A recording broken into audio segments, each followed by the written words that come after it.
just here. Representative Klingenschmidt. Kraft Tharp. Landgraf. Lawrence. Lebsock. Lee. Lontine. Representative Lontine. Lundeen. McCann. Melton. Mitch Bush. Moreno. Navarro. Neville. Nordberg. Pavone. Pedersen. Primavera. Priola. Rankin.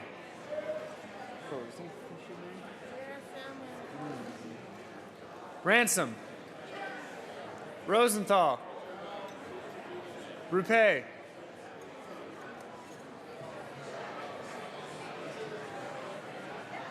I saw you. That's okay. That's all right. Ryden. Sane. Salazar. Sias. Singer. Tate. Thurlow. Tyler. Van Winkle. Vigil. Willett. Williams. Representative Williams.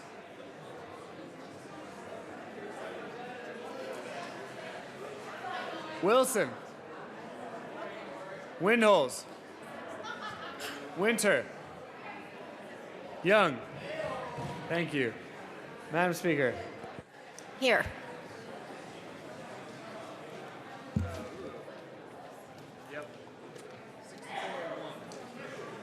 With 64 present, 1 excused, a quorum is present. Representative Lundeen. Thank you, Madam Speaker. I move that the reading of the Journal of Tuesday, March 10th, 2015 be dispensed with and that it be approved as corrected by the Chief Clerk. You've heard the motion that the Journal be adopted as corrected by the Chief Clerk. All those in favor say aye. Aye. Opposed, no. Motion passes. The ayes really had it that time. Announcements and introductions. I don't care. Representative Kraft Tharp and Representative Kaiser. Sias, sorry. Representative Sias. The backs of your heads both look sort of alike, so. You are correct, Madam Speaker. Members, if we could have your attention for just a moment. Representative Sias or Kaiser. Representative Sias and I would like to say a big welcome to Leadership Jefferson County, the merging leaders in Jefferson County who are all here today. So thank you.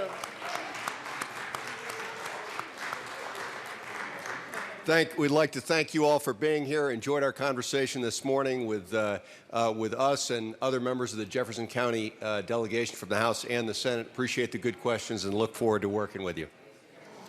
Thank you, representatives, and you can share a $2 fine on that one. Representative Mitch Bush. Thank you, Madam Speaker. I have 2 different groups here today, and I'd also like to remind everyone that today is Live Well Day at the Capitol. For those of you not familiar with Live Well statewide, it has chapters, I don't think they call them chapters, but I'll call them that, in every area of the state, rural, suburban, and urban. Live Well pulls together healthy living, healthy Representative communities. Mitch Bush, would you hold on just a second, please? May we have order and side conversations outside, please?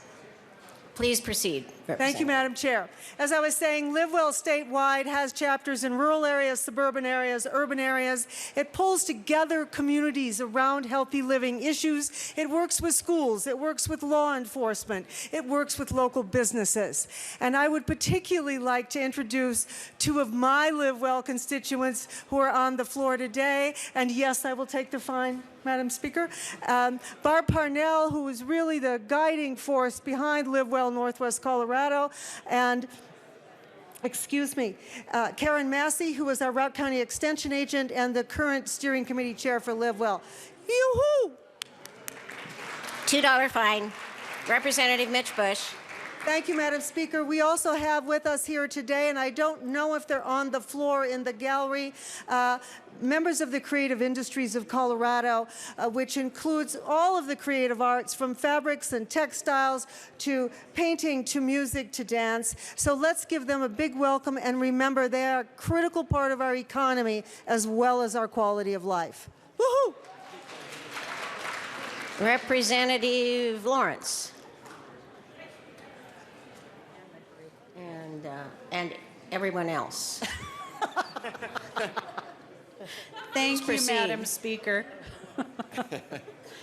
On behalf of the Douglas County members of the caucus here today, I would just like to welcome the Douglas County Business Alliance to the Capitol today. A lot of their members are sitting on the side of the chamber, and if you have a moment, go over and say hello. These are a lot of the businesses that represent Douglas County and sometimes part of southern Arapahoe County. So welcome to the chamber.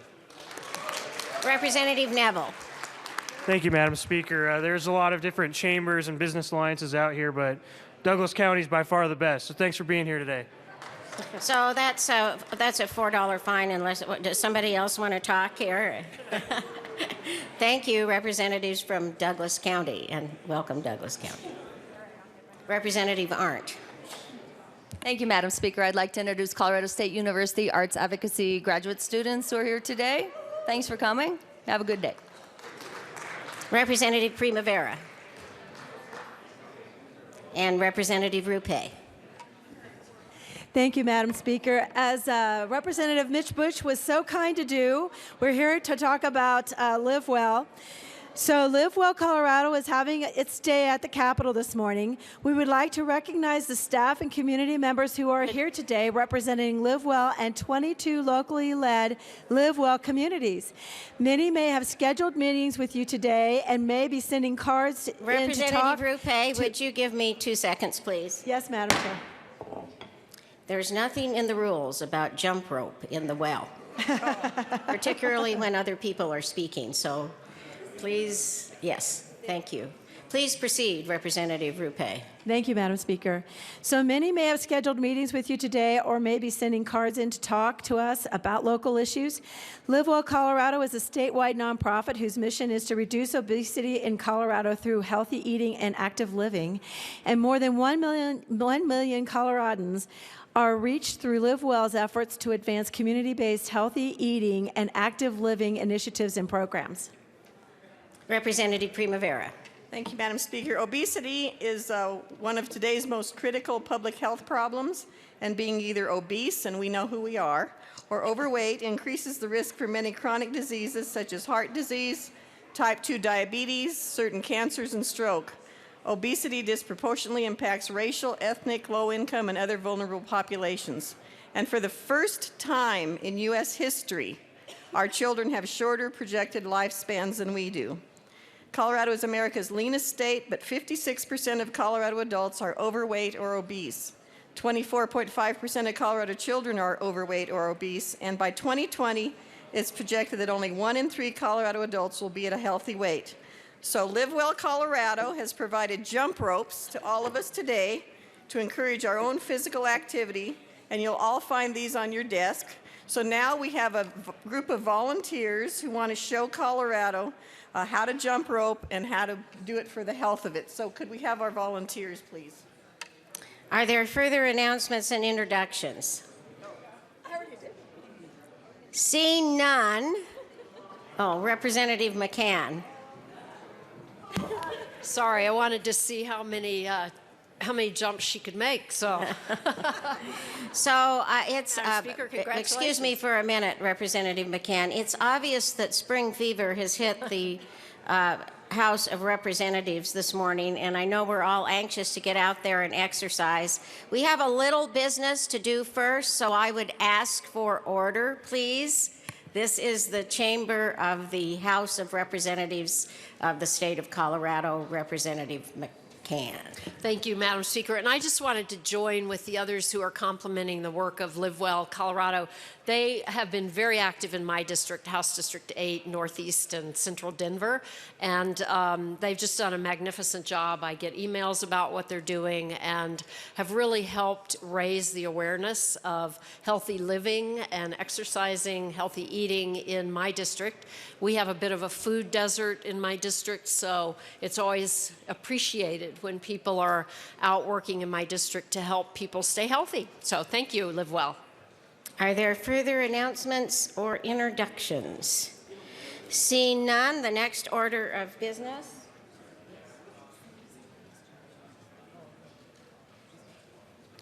It isn't over here yet, is it? The next order of business is General Order, second reading of bills. Representative Singer.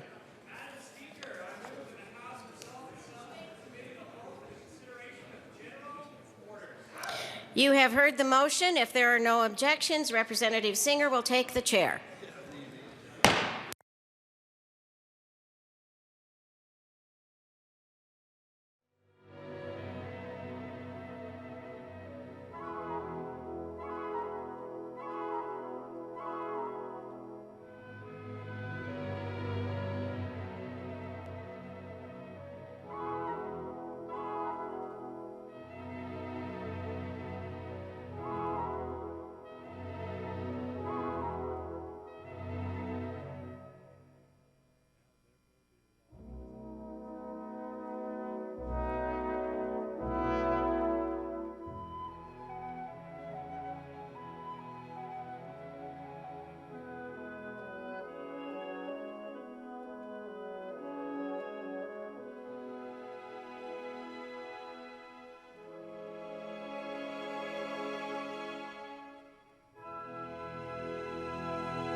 The committee will come to order. With your unanimous consent, the bills will be read by title unless there is a request for a bill reading at length. Committee amendments will not be read unless requested, as they are printed in your bill folders. Floor amendments will be shown on the screen and your iPads and not read unless requested. Bills will be laid over upon request of the Majority Leader, and the coat rule is relaxed. Madam Majority Leader. Thank you, Mr. Chair. I move that House Bill 1251 be laid over until after Senate Bill 128. All right, see no objection. We will move House Bill 1251 to be heard after Senate Bill 128. Mr. Kohler, please read the title of Senate Bill 116. Senate Bill 116 by Senator Stem, also Representative Garnett, concerning needle stick prevention. Representative Garnett. Thank you, Mr. Chair. I move Senate Bill 116 and the Public Healthcare and Human Services Committee Report. To the committee report, Representative Garnett. Thank you, Mr. Chair. In the Public Healthcare and Human Services Committee, we changed a few areas in the bill. We took out the word trace and included the word minuscule, and then we built in some language to make sure that we were complying with the Fourth Amendment so that the original stop or search was lawful. And I encourage an aye vote on the committee report. Is there any further discussion on the committee report? Seeing none, all those in favor of the Public Health and Human Services Committee report signify by saying aye. And all opposed signify by saying no. The committee report is adopted. Representative Garnett, to the bill. Thank you, Mr. Chair. Members, Senate Bill 116 is a unique piece of legislation, and not only it accomplishes two very important things that we rarely see in one bill. We're increasing police officer and EMT safety by limiting the number of pricks that they might receive during a pat-down or service on an individual, and we're decriminalizing two petty offenses for possession of a used syringe or needle and possession of a controlled substance if the used needle or syringe includes a residual or minuscule amounts of a controlled substance. The exception to arrest and filing of charges only applies if an individual, either in response to a peace officer's question or voluntarily, discloses that he or she is in possession of a dirty needle or syringe. I urge your support of Senate Bill 116 today because with its passage, we'll be protecting the men and women serving as emergency service providers, and we'll be decriminalizing two petty offenses to keep our most vulnerable out of the criminal justice system. So I urge an aye vote today. Is there any further discussion? Representative, we're on the bill, Representative Salazar. Representative Salazar. Thank you, Mr. Chair. Representative Garnett, I was looking at the bill again, and I noticed that the very first changes to this bill, it says, prior to searching a person's premises or a person's vehicle, a police officer may ask the person whether the person is in possession of a hypodermic needle or syringe. My concern is that this body passed in 2011 a law called the Informed Consent Bill. And basically what that said is that an officer, if they have no probable cause or no reasonable suspicion, needs to advise a person, I have no probable cause or reasonable suspicion to perform a search. However, I'm asking you if you will consent for me to search your premises, your person. And the way that this law reads is that it does a end wraparound on that informed consent law. And an officer, instead of saying, I have no probable cause or reasonable suspicion to search you, it now says that an officer can ask, hey, are you in possession of a hypodermic needle? Are you in possession of a hypodermic syringe? And that's my only concern, is that it's an end runaround on the informed consent bill that was passed by this body in 2011. Can you speak to that? Representative Garnett. Thank you, Mr. Chair, and thank you, Representative Salazar, for bringing this up. And that's one of the reasons why we wanted to make sure that in the amendment in the Public Health Care and Human Services Committee that we included the language that the original stop or search was lawful. So there's three different ways that a pat-down can take place. Obviously, if you give consent, or if there is what they call a Terry stop, or if there is already probable cause. So I believe we were trying to get at conformity in that amendment that we passed in committee. And I think the one big debate that we had in committee was whether or not the probable cause for the possession would remain. And we went back and forth on it. It was a healthy debate, and the amendment and the language of the bill passed as is. Representative Salazar. Thank you, Mr. Chair. And the reason why I'm asking you these questions, Representative Garnett, is not to challenge your bill. Instead, the reason why I'm asking these questions is that if, by chance, a court raises with the court that there was some ambiguity or that there was a conflict between the informed consent law and this one, the court will then take a look at legislative history and look at the floor debate. And so I want to make sure that if a court does look at the floor debate, that the court is very clear that there is no conflict of laws that we're dealing with here, that the informed consent law is still in effect, and that this provides added protection. Thank you. Representative Garnett. Thank you, Mr. Chair, and thank you, Representative Salazar. And for the record, we were trying to make sure that it conformed with existing statute. Representative Brown. Thank you, Mr. Chair. I'd just like to ask Representative Garnett how long I'm concerned the lawbreakers will use this. All I have to do is say, be careful of, I might have a needle or something on my possession, and you can't arrest them. How long will it take, or maybe I'm reading the law wrong, how long will it take for lawbreakers to know that that's all they have to do to keep from being arrested? Representative Landgraf. Thank you, Mr. Chair.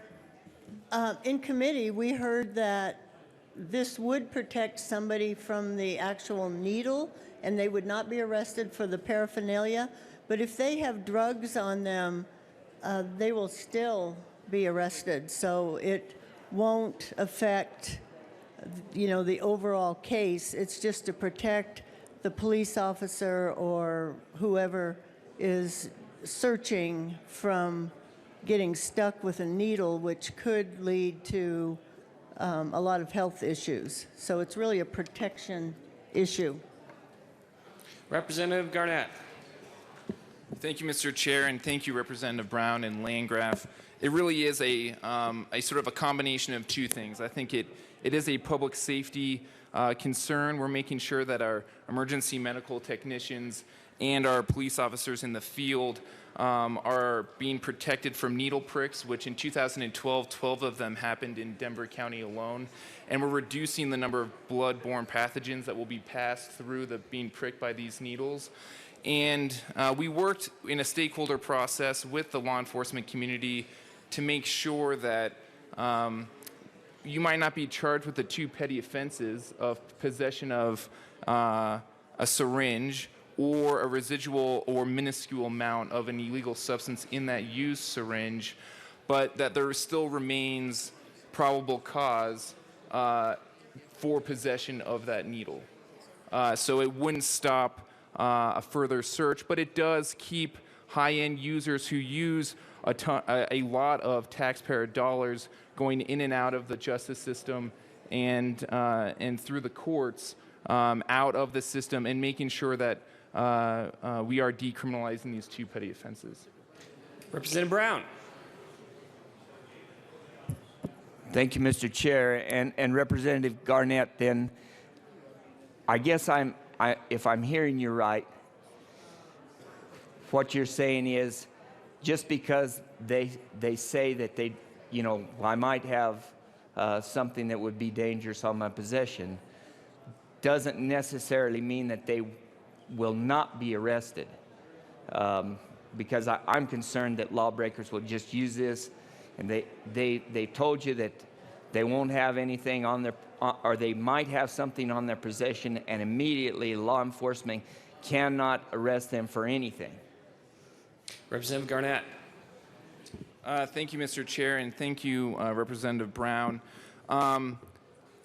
One, you can't just say you have it. You have to make sure that you show it so that there is no a needle prick after or during the pat-down.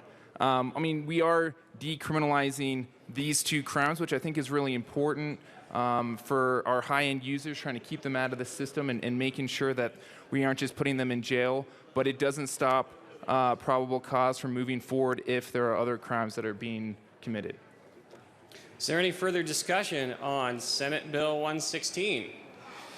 Seeing none, all those in favor of Senate Bill 116, please signify by saying aye. Aye.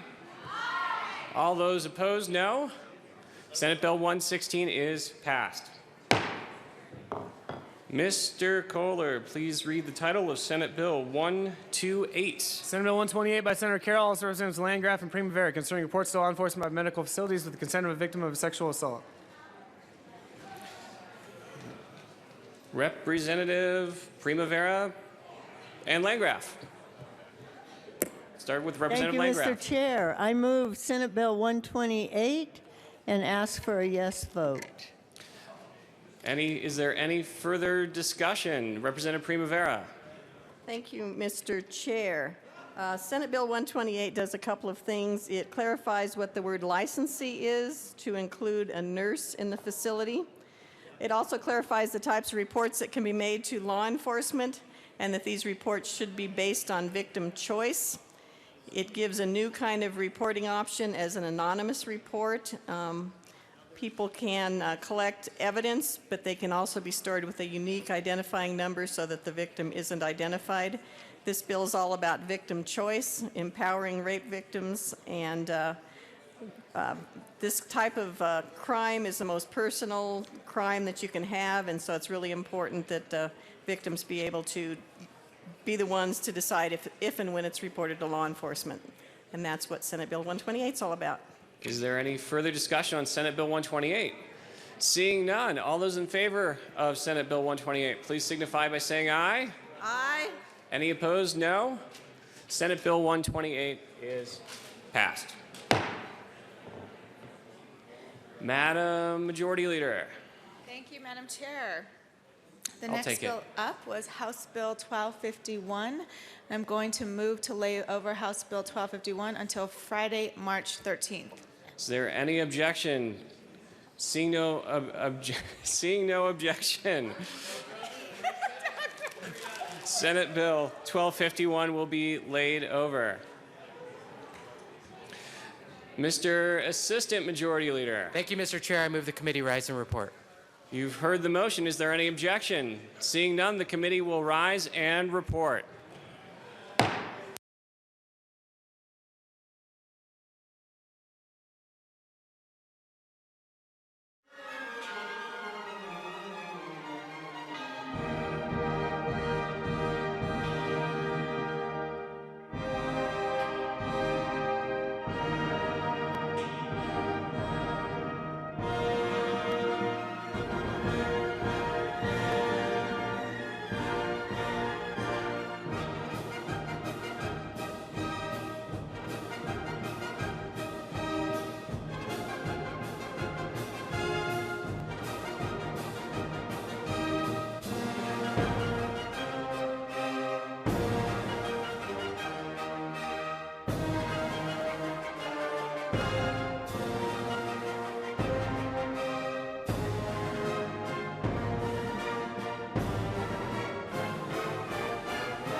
The House will come back to order.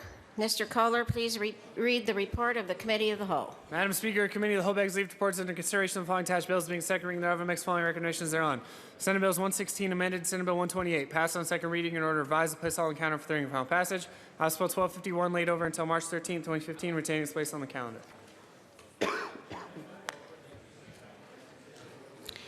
Representative Singer.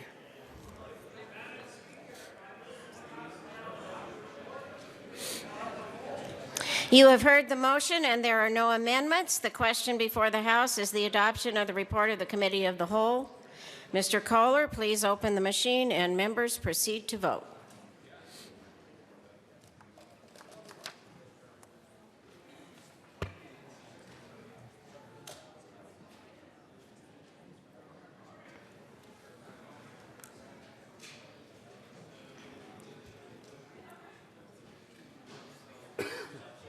Representative Fields and Lontine. Close the machine with 64 ayes, no noes, and 1 excuse. The report of the Committee of the Whole is adopted.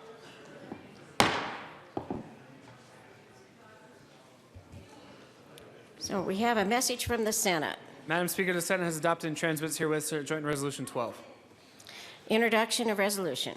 Senate Joint Resolution 12 by Senators Aguilar and Grantham, also Representatives Lontine and Landgraf, concerning recognition of the 25th anniversary of the signing into law of the Americans with Disabilities Act of 1990. Madam Majority Leader.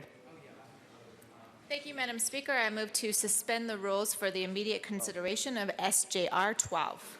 The motion is to suspend the rules for immediate consideration of SJR 12. All those in favor say aye.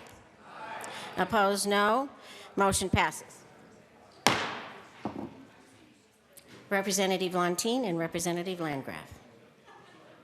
Thank you, Madam Speaker. I move SJR 15012 and ask that it be read at length. Whereas, on July 26, 1990, President George H.W. Bush signed the Americans with Disabilities Act of 1990 into law. And whereas this historic act was the world's first comprehensive declaration of equality for people with disabilities, and its passage made the United States the international leader on this human rights issue. And whereas approximately 18.7% of the United States population has some kind of disability. And whereas approximately 6.2% of Coloradans have a significant health problem or disability. And whereas the ADA prohibits discrimination against individuals with disabilities in all areas of public life, including jobs, transportation, and all public and private places that are open to the general public. And whereas the purpose of the ADA is to make sure that people with disabilities have the same rights and opportunities as everyone else. And whereas the ADA established a clear and comprehensive national mandate for the elimination of discrimination against individuals with disabilities. And whereas the ADA has expanded opportunities for Americans with disabilities by reducing barriers, changing perceptions, and increasing full participation in community life. And whereas on July 26, 2015, we will celebrate the 25th anniversary of the signing of the ADA. Now, therefore, be it resolved by the Senate of the 70th General Assembly of the State of Colorado, the House of Representatives concurring herein, that we, the members of the Colorado General Assembly, recognize the significance and intent of President George H.W. Bush in his efforts to secure access, inclusion, and independence for people with disabilities, that we honor and support this legacy by encouraging legitimate and substantive efforts to secure inclusion in society by seeking to eliminate barriers to employment, essential health care, and physical and sensory access for people with disabilities in Colorado. That we honor and support this legacy by encouraging the Colorado Executive Branch to seek the guidance of the disability community and consumer advocates in the development of services and supports that are efficient and effective in their mission to eliminate segregation of persons with disabilities from society. That we celebrate and recognize the progress that has been made by reaffirming the principles of equality and inclusion, and that the Colorado General Assembly hereby reaffirms that Colorado will work toward full ADA compliance. Be it further resolved that copies of this joint resolution be sent to the George Bush Presidential Library and Museum in College Station, Texas, United States Senator Tom Harkin, United States Senator Bob Dole, Yoshiko Dart, Lloyd Lewis, Executive Director of ARC Thrift, Francis Owens of ARC Thrift, Dave Henninger, Executive Director of Bayard Enterprises, Julie Reiskin, Executive Director of the Colorado Cross Disability Coalition, all ARC chapters in the state of Colorado, Michelle Sy Witten of the Global Down Syndrome Foundation, Mark Cunningham and Christina Warner of Atlantis Community Incorporated, Jeff Hirota of the Denver Foundation, the Colorado Statewide Independent Living Council, the Division of Vocational Rehabilitation in the Colorado Department of Human Services, Julie Farrar of the Colorado Developmental Disabilities Council, the Colorado Traumatic Brain Injury Board, Reggie Baika, Executive Director of the Colorado Department of Human Services, Colorado ADAPT, Stephen Block, Executive Director of Rocky Mountain Human Services, Barry Rosenberg, Sheila Bogdanowicz, President and CEO of the Rose Community Foundation,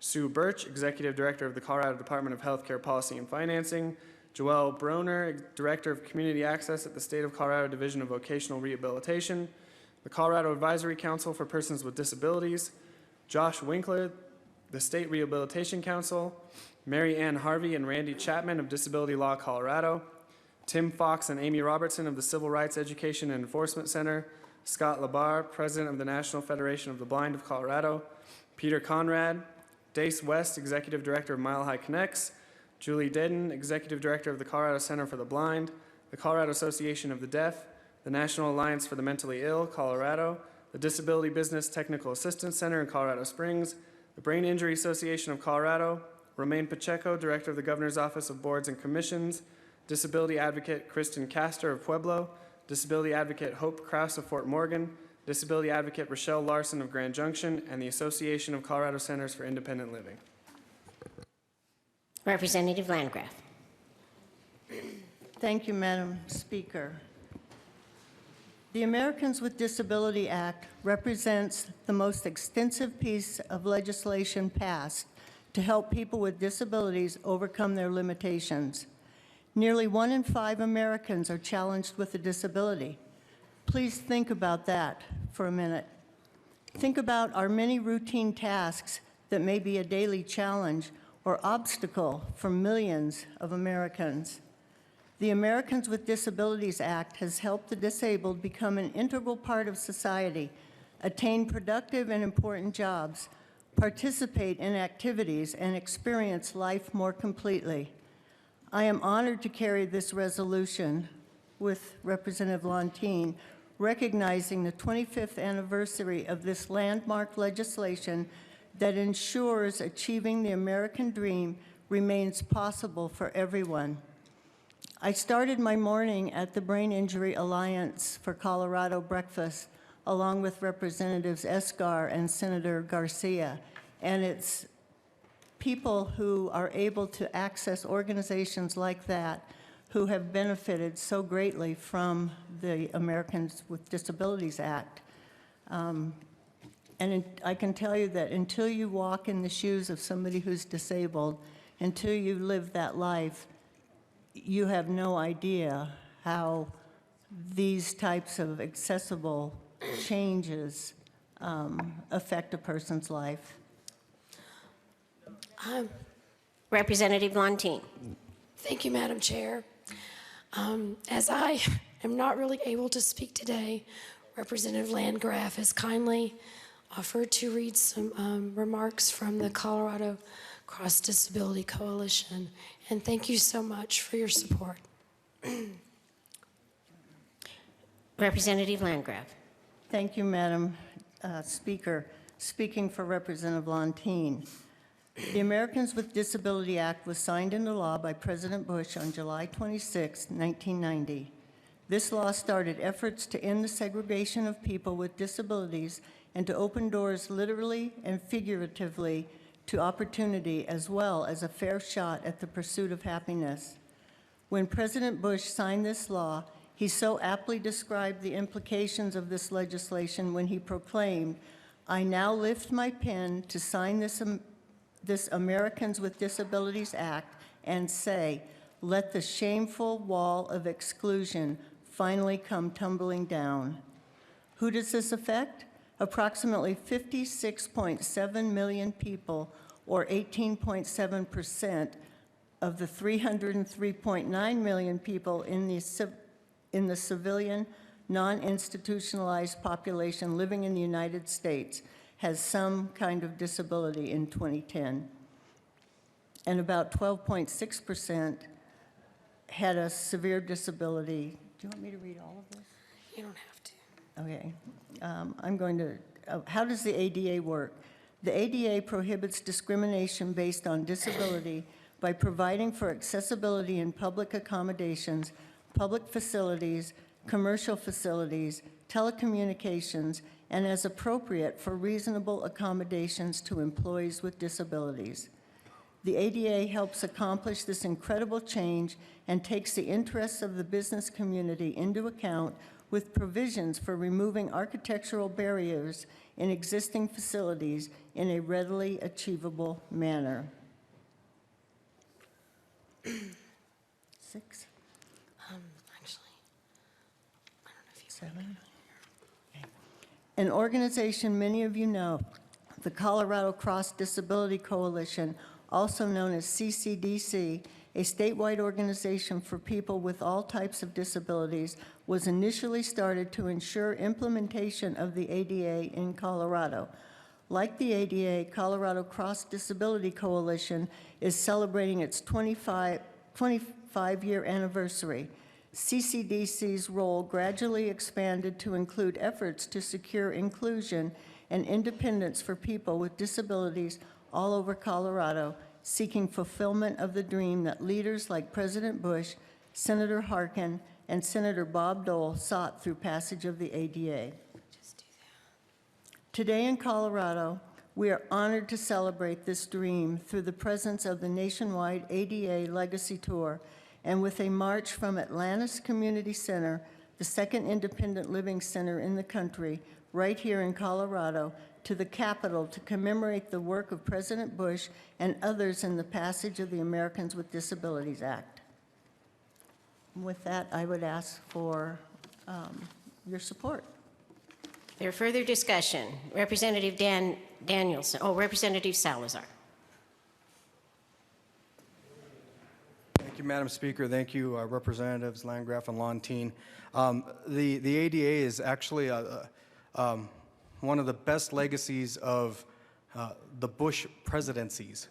And I say presidencies because George Herbert Walker Bush signed it into law in 1990, but George W. Bush did the Americans with Disabilities Amendments Act in September of 2008. And it just showed their commitment to people who suffer from disabilities.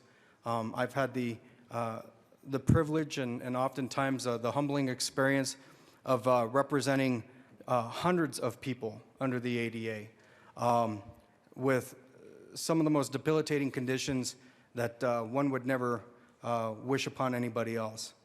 And from police officers who suffer from mental illness problems, which results in their termination from their employment, from people who are blind, who are deaf, to even family members who were racked with cancer and were unable to work as a result of the cancer and also the treatment that they had to undergo. This is a beautiful law. This is a testament to Republicans and Democrats working together to do something that's positive for Americans. But not only that, it doesn't just affect the 50 million plus people who suffer from disabilities right now. This affects this affects family members who have to watch their family members suffer from the disabilities, or who are terminated from their jobs as a result of having a disability. But it could very well affect you one of these days too, because you never know when you might break a leg. And I'm looking at you and I'm being respectful, that you might break a leg that renders you to be disabled. You never know when a car accident is going to have some type of dramatic brain injury as a result. We just don't know these things, and that's why this bill is just so forward-thinking. It's so visionary for all of us. And once again, I thank you, and I ask for an aye vote on this resolution. Representative Danielson. Thank you, Madam Speaker. Thank you, Representative Lontine and Landgraf, for bringing this resolution. I rise in support of the resolution to recognize the anniversary of the ADA. It was an incredible beginning to finally break down some of these barriers for people with disabilities.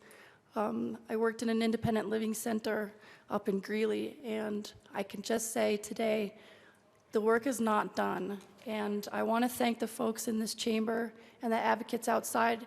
A number of them are listed right in your bill of who this is delivered to, folks like the CCDC, the Statewide Independent Living Council, and the independent living centers across the state.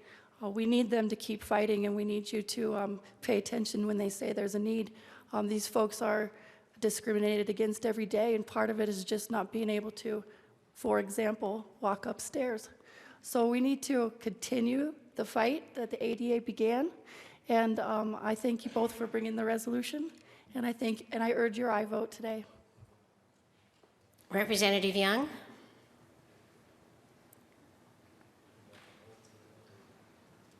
Thank you, Madam Speaker, and I too want to thank Representative Landgraf and Representative Lontine commend you for recognizing this event. It's very, very important to lots of people that I work with. And part of the resolution talks about what we as Colorado General Assembly can do. It's on page 3, it's lines 2 and 3. It says, we reaffirm that the Assembly will work toward the full compliance with the ADA. And I just wanted to, for those of you that are new and weren't here last year, we actually passed a bill last year, Senate Bill 114. Sponsors were Senator Stedman and Representative Melton.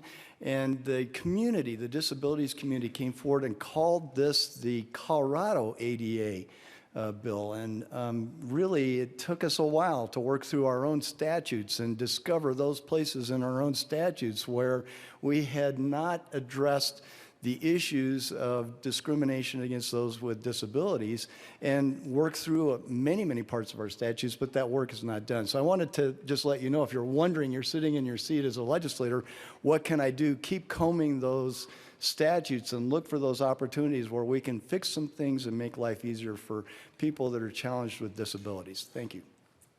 Representative Priola.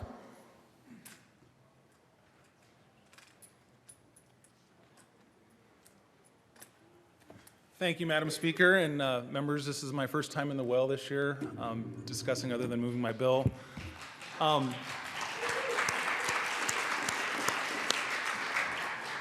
Thank you.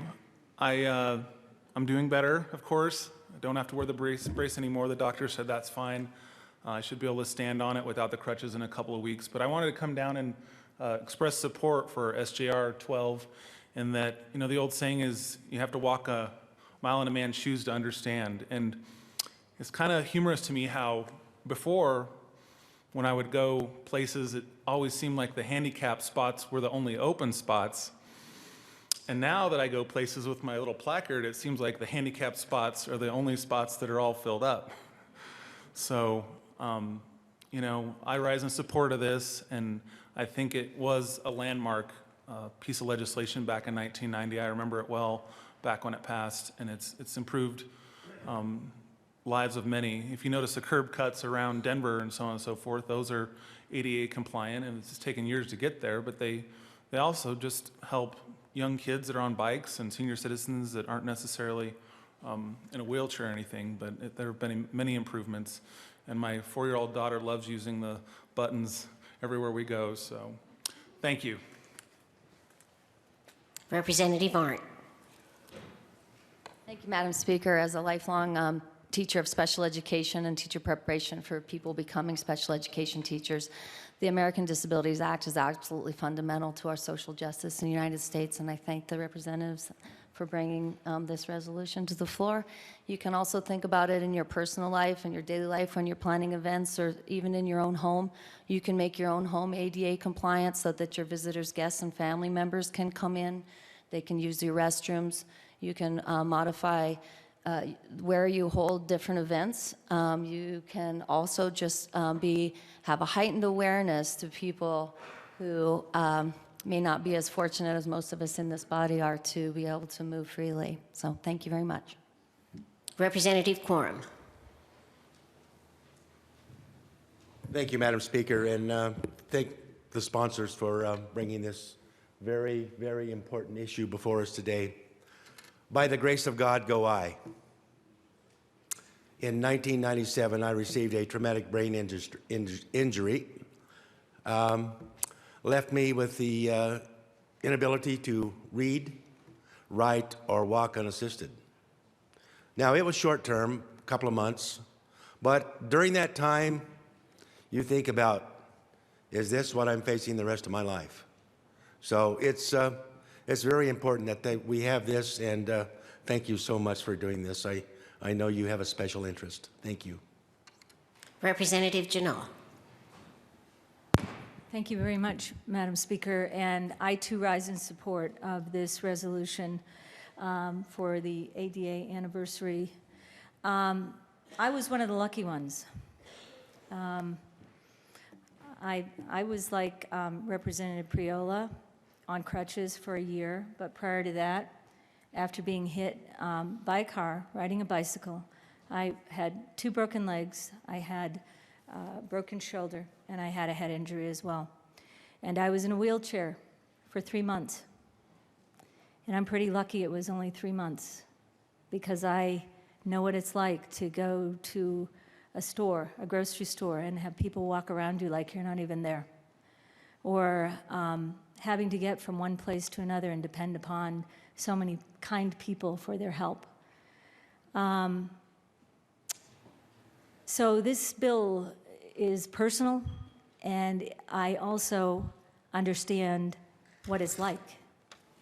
I was one of the lucky ones that I'm able to walk again, and I just want to support this bill, and it's just something that we can never understand until we're in those shoes and in that wheelchair.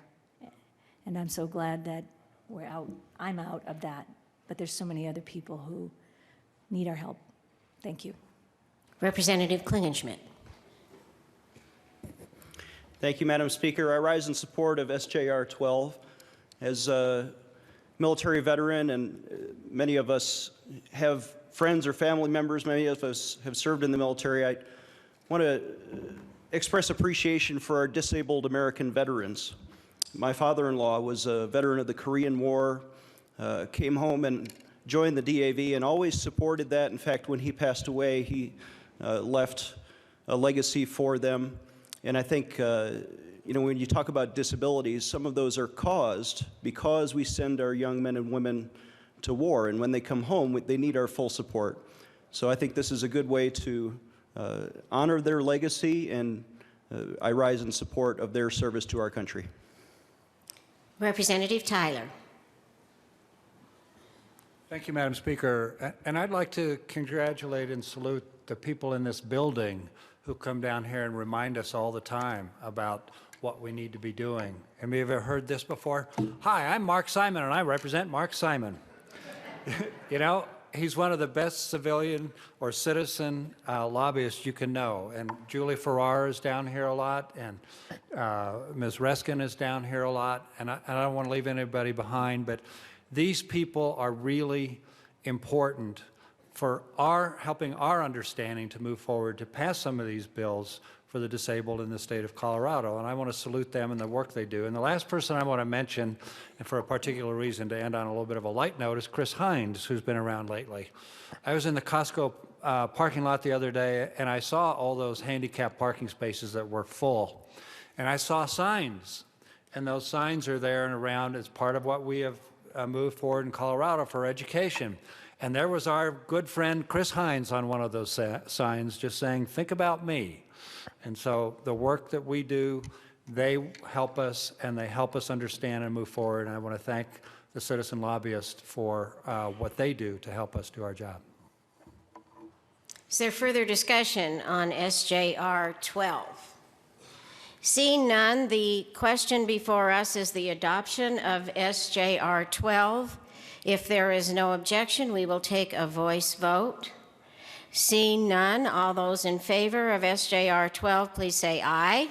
Aye. Opposed, no. SJR 12 is adopted.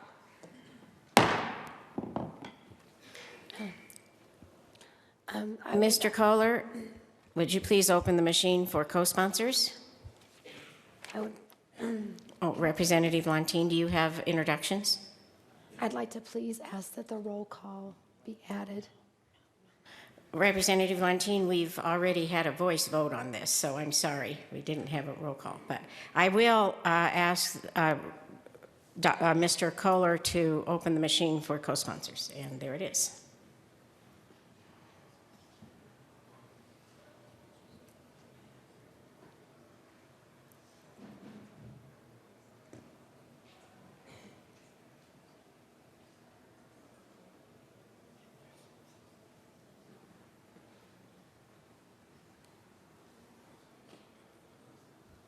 Close the machine.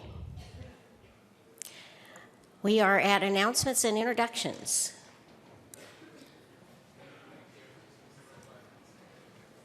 Are there any announcements and introductions? Representative Primavera. Thank you, Madam Speaker. I've been asked by the Colorado Colon Cancer Alliance to remind you that tomorrow is Dress in Blue Day. This day is to raise awareness about the risks, symptoms, and the way to prevent colon cancer. Representative Navarro. Thank you. I just wanted to remind everyone that the Behavioral Caucus is this afternoon from 12 to 1 in the basement, room 107, and the topic is crisis service system that we have in place. Thank you. Representative Vigil. Thank you, Madam Speaker. At committee, upon adjournment today, we have an update on the water quality issues, water quality control update, and the water law update. And we're going to have a guest, our Supreme Court Justice Gregory Hobbs there.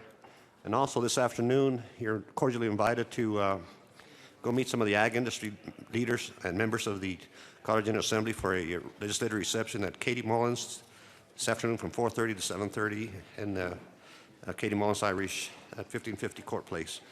So with that, see you guys later. Representative Foote. Thank you, Madam Speaker. House Finance Committee, we will be meeting this afternoon in the same place, LSPA. There is one change to the calendar. House Bill 1206, that's Representative Singer's bill, will be taken off of the calendar at the sponsor's request to do a little more work on the bill before we hear it again for action only. The other four bills we will hear, that's House Bill 1245, Representative Vigil's bill, House Bill 1205, Representative Casey Becker and Sain's bill, House Bill 1143, Representative Conti's bill, and House Bill 1227, another bill from Representative Casey Becker. Representative Pedersen. Thank you, Madam Speaker. House Education will be meeting at 10:15. Representative Tyler. Thank you, Madam Speaker. Transportation Committee, save up your energy. We're up for some really interesting bills, but not today or tomorrow. So we're off today and tomorrow, but just get ready. More is to come.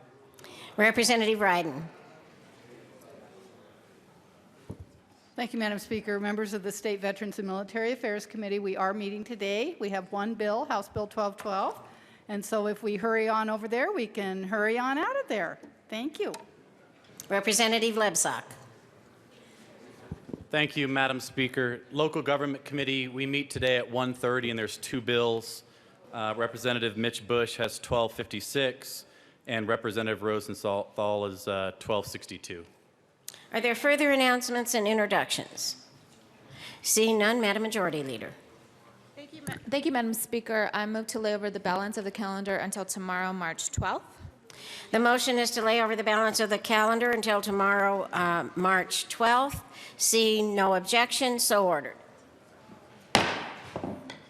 Madam Majority Leader. Thank you, Madam Speaker. I move that the House stand in recess until later today at 1 p.m. The motion is that the House stand in recess until later today at 1 p.m. Seeing no objection, we will recess until 1 p.m. this afternoon. Have a nice day, everybody.